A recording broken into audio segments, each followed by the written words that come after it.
Pandai Wan Sirah Rasulullah SAW bagian 141. Mimpi Juhaim. Allahumma sholli ala Muhammad wa ala ali Muhammad. Saudaraku Bani Abdul Rauf, Abu Sufyan gusar mendengar kesombongan Abu Jahal memimpin pasukan Quraisy untuk terus maju sampai ke Badar. Padahal kafilah dagangnya telah sampai. Inilah orang yang melewati batas, gerutu Abu Sufyan. Orang seperti ini tentu akan menjumpai nasib malang dan pada akhirnya akan jatuh. Sementara itu, terjadi kegemparan di tengah pasukan Quraisy pimpinan Abu Jahal.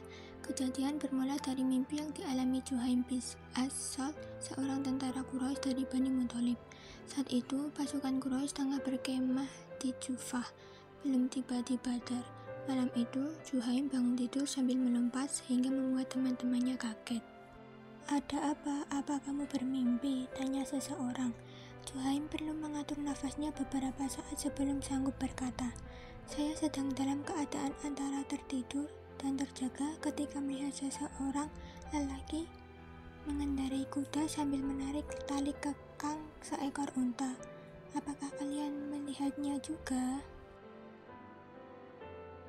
Teman-teman Juhaim menggeleng. "Tidak," Juhaim berkata perlahan sampai hampir tidak terdengar. Orang itu memukul tengkuk untanya sampai berdarah.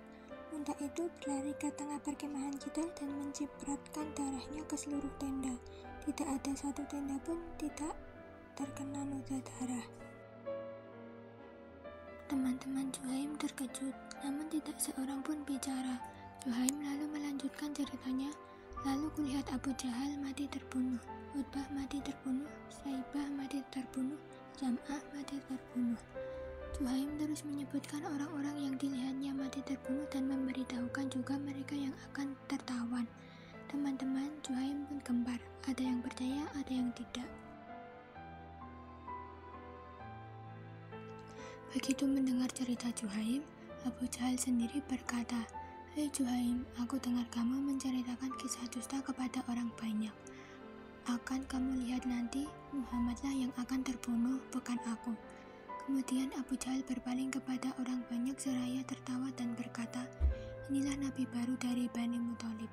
Orang-orang tertawa sinis, sebagian dari mereka jadi pembenci Juhaim. Kekacauan tentara Quraisy tidak berhenti sampai di situ. Waduh, makin mendebarkan ya kisahnya. Seperti apa ya kelanjutannya? Bagaimana perang Badar ini berlangsung? Kita ikuti kisahnya di waktu mendatang ya. Jangan bosan membaca ya. Catatan tambahan kali ini berjudul Mengatasi Rasa Takut. Bersumberkan ajaran Rasulullah, setiap pejuang muslim mampu mengatasi rasa takut pada kematian. Mereka mengetahui bahwa hidup di dunia ini hanya sementara dan bahwa mereka cepat atau lambat akan mati. Mereka juga mengetahui bahwa jauh lebih baik berjuang di jalan Allah sekalipun harus mati daripada menghabiskan hidup untuk kesenangan sendiri lalu mati karena sakit atau kecelakaan.